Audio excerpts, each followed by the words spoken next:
स्वागत है आपका। मैं सौरभ सिंह चौहान आपका सभी का स्वागत करता हूं हमारे चैनल प्रॉस्पेरस एडुकेयर पर। तो दोस्तों, हमने अभी पिछले वीडियो में देखा था रस के अंग, जिसमें से हमने देखा था स्थायी भाव, विभाव और अनुभाव। और आज हम पढ़ने वाले हैं संचारी भाव। संचारी भाव को हम विस्तृत रूप से पढ़ेंगे और अच्छे से पढ़ेंगे। तो थोड़ा सा रिवाइज कर लेते हैं जो हमने पिछले वीडियो में देखा। स्थायी भाव की संख्या मूल रूप से 9 और विभाव हमने देखा था जो मन के भाव को प्रकट करते हैं और कारण बनते हैं। मतलब कि भाव को प्रकट करने के कारण को विभाव कहते हैं, जिसका हमने दो हिस्सा देखा था, आलंबन और उद्दीपन। जिसमें से आलंबन में हमने देखा था आशय और विषय। आश्रय जिसके हृदय में भाव उत्पन्न हो और विषय जिसको देख कर उत्पन्न हो। ठीक। और हमने देखा था विभाव और अनुभाव। अनुभाव हमने देखा था इसकी संख्या 8 है। और अनुभाव में जो मुख्य रूप से हमने देखा था कि कौन कौन से अनुभाव हैं। तो 8 में से जो मेन हैं उनको हमने कल देख चुका था। अब हम देखने जा रहे हैं संचारी भाव, जिनकी संख्या 33 है। तो सबसे पहले जो मन में सवाल आना चाहिए वो यही है कि संचारी भाव किसे कहते हैं, संचारी भाव है क्या। संचारी भाव ये साथ में संचरण करते हैं, किसके, रस के साथ, भावों के साथ। जो स्थायी भाव है उन स्थायी भावों के साथ ये संचरण करते हैं। ठीक है, इसी वजह से इन्हें संचारी भाव कहते हैं। और व्याभिचारी भाव भी कहते हैं।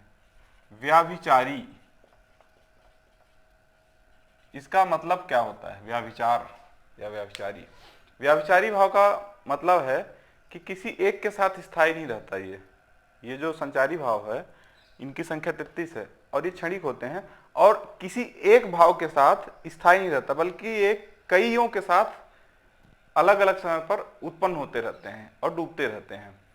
और इसी वजह से इसे व्याभिचारी भाव कहते हैं। व्याभिचरण का मतलब होता है किसी एक पर स्थिर न रहना, बल्कि अलग अलग कई भावों के साथ अपना संयोग करना। तो इसीलिए इसे व्याभिचारी भाव कहा जाता है। और इनकी संख्या 33 है और ये पानी के बुलबुले के समान होते हैं।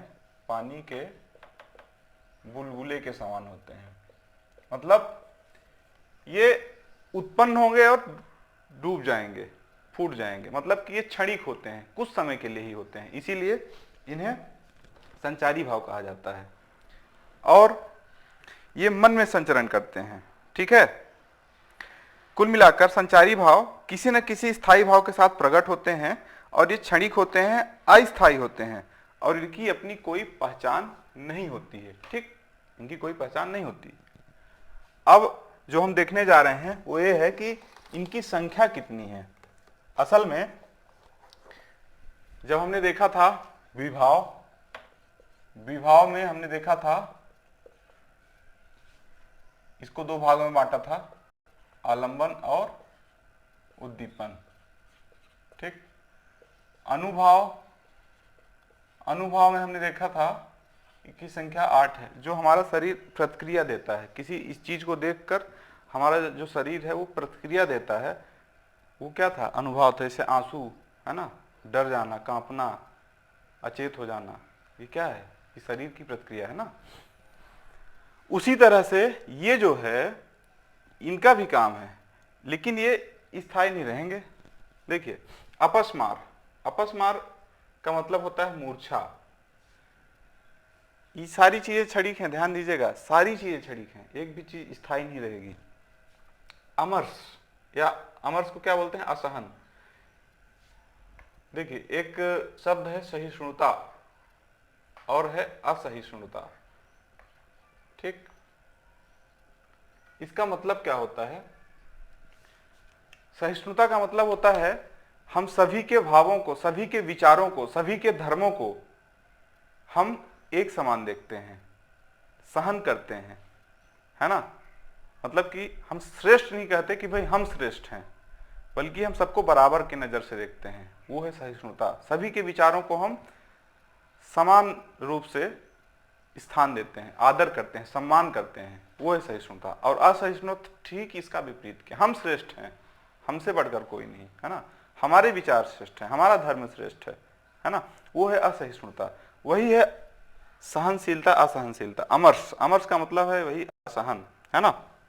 और अलसता, अलसता आप जानते हैं, आलस है ना। अभित्था, अभित्था का मतलब क्या होता है? अभित्था का मतलब होता है गुप्त भाव, जो छिपे रहते हैं। क्या रहते हैं? छिपे रहते हैं, उसे हम क्या कहते हैं? अभित्था। ठीक है, मतलब कि जैसे मान लीजिए हमने जो सोचा था वो काम नहीं हुआ है ना, वो ऐसी घटना नहीं हुई जैसा हमने सोचा था, वो क्या है? वो उस वक्त जो भाव उत्पन्न होता है वही अभित्था है। जो हमने सोचा था वो नहीं हुआ, और वो उस वक्त जो क्षणिक रूप से जो भाव उत्पन्न होगा वो क्या होगा? वो अभित्था होगा। आवेग, आवेग क्या है? आवेग है वेग के साथ। ठीक। असूया, असूया क्या है? असूया का अर्थ क्या है? देखिए, असूया का अर्थ है दूसरे की स्वतंत्रता के प्रति असहिष्णुता। वही जो मैंने यहां पर बताया, सहिष्णुता असहिष्णुता, मतलब कि दूसरे की स्वतंत्रता हमसे नहीं देखी जा रही है, वो जो भाव आता है वही है असूया। कि हम नहीं देख पा रहे हैं कि दूसरा व्यक्ति स्वतंत्र है ना, वो वहां पर जो भाव आएगा उसे हम क्या बोलेंगे? असूया बोलेंगे। उग्रता, उग्रता आप जानते हैं।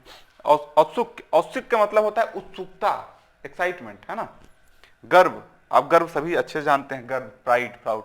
ग्लानि, गिल्टी होना, भाई जब लगता है कि नहीं मेरी गलती थी, है ना, या फिर कुछ ऐसी स्थिति आती है जहां पर बुरा लगता है अपने आप को, अंतरात्मा वहां पर साथ नहीं देती बल्कि अपने आप को दोषी ठहराती है, वहां पर क्या होता है? वो है ग्लानि।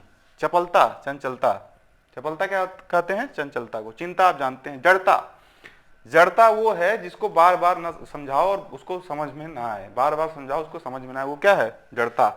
दैन्य, धृति, निर्वेद, मति, मद, मरण, निद्रा, मोह, लज्जा, विबोध, वितर्क, मतलब तर्क का कुतर्क करना, व्याधि, विषाद, शंका, श्रम, संत्रास, स्वप्न और स्मृति, हर्ष, ये सब क्या है?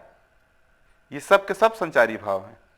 अब इसमें से मद का मतलब है अहंकार से, वितर्क का मतलब है बिना तर्क के, ठीक। व्याधि का मतलब है रोग से, है ना, और मरण का अर्थ है मरने से। तो ये जो चीजें हैं ये सारी की सारी क्या है? क्षणिक हैं, कुछ समय के लिए आती हैं। और संचारी भाव क्यों कहते हैं? क्योंकि ये सभी के सभी भावों के साथ संचरण करते रहते हैं और किसी भी वक्त ये उभर कर आते हैं और फिर डूब जाते हैं। इसीलिए इसे पानी के बुलबुला भी कहते हैं, पानी का बुलबुला। व्याभिचारी भाव क्यों कहते हैं? क्योंकि इनकी जो प्रवृत्ति है वो व्याभिचारी प्रवृत्ति है। कैसे?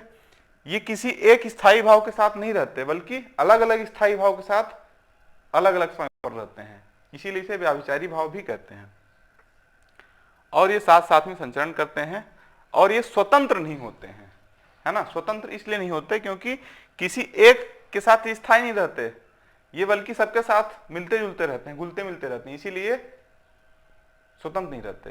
तो कुल मिलाकर इस संचारी भाव हमारा ये समाप्त होता है यहाँ पर। और संचारी भाव की संख्या कितनी हो गई? 33 हो गई। अब थोड़ा सा रिकॉल कर लेते हैं और इसको एक बार थोड़ा सा समाप्त कर देते हैं। भरत मुनि ने एक श्लोक दिया था, विभावानुभाव, विभावानुभाव व्याभिचारी संयोगात रस निष्पत्ति, रस निष्पत्ति। तो विभाव, अनुभाव, संचारी भाव के संयोग से जो उत्पन्न होता है उसे क्या कहते हैं? रस कहते हैं, ठीक। अब आपकी रस की परिभाषा क्या होगी? जब स्थायी भाव, विभाव, अनुभाव, संचारी भाव के संयोग से हृदय में जिस भाव की उत्पत्ति होती है वो क्या होता है? वो रस होता है, वो रस कहते हैं उसे, ठीक है। अब हम रस पढ़ेंगे अगले वीडियो से। श्रृंगार रस पहले पढ़ेंगे, फिर हास्य रस। तो इस तरह से हमारा जो ये लेसन है वो समाप्त होता है। अगर वीडियो में आपको कहीं भी कुछ भी प्रॉब्लम है वो आप वीडियो में कमेंट बॉक्स में जरूर लिखा करें और वीडियो को ज़्यादा से ज़्यादा शेयर करें, सब्सक्राइब जरूर किया करें। धन्यवाद। जय हिंद।